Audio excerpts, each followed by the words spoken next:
When Mary's vision deteriorated because of RP, she decided to leave her job as a financial analyst and, I love this, strike out on a new adventure. And that's when she landed in the kitchen. Which is exactly where I met up with her. And while my skills aren't quite on par with hers, I can serve up a delicious story about this talented amateur chef. So we're going to start with the pepper. See? I'm not a trained chef, but I do know enough to keep my fingers away from it. I actually started cooking as therapy. When my retinitis pigmentosa, when it progressed and my eyesight deteriorated, I used it as a way of rebuilding my self-esteem, my confidence, and regaining independence, because I felt like I had lost that. But before Mary Mammoliti found her independence through cooking, she went through some tough times, which included a long period where she wouldn't accept her new reality. I basically felt like an imposter in my life. I was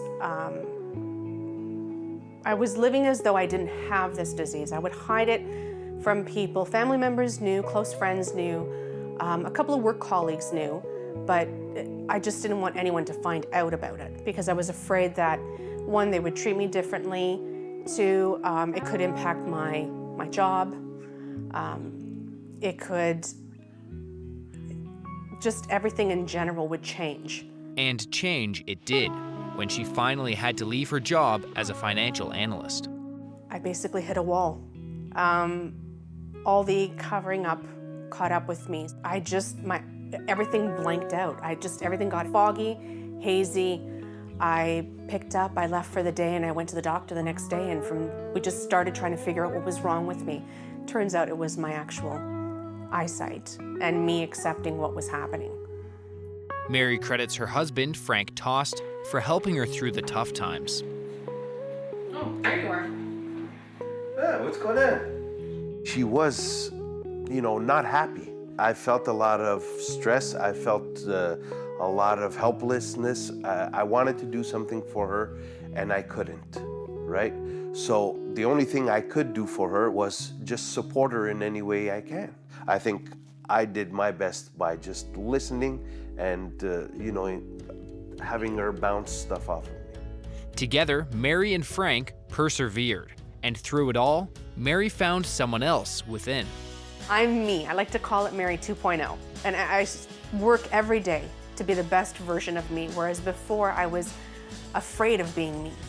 Whereas now, this is who I am. Whatever makes Mary happy makes me happy. If you guys can see me, it's no wonder I'm the size I am, right? Because although Mary's recipes are very healthy, my portion sizes aren't.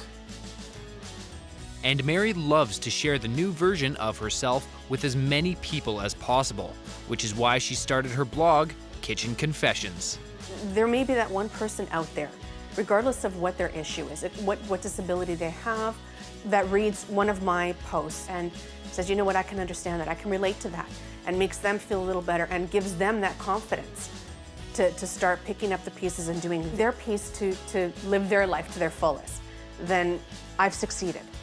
I mean, food to me always brought me comfort, joy. And when you're dealing with disabilities, you just look for that comfort and that joy. So why not link the two?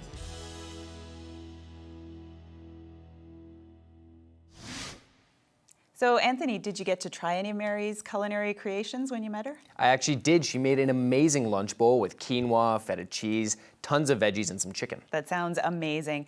If you want to try some of Mary's recipes, you can visit her website at kitchenconfession.com. When I was speaking to Mary, she told me that Christine Ha, one of the hosts of AMI's cooking show Four Senses, has actually been a huge inspiration for her. Who knows, maybe one day she'll follow in her footsteps and enter a cooking competition. Or have her own show.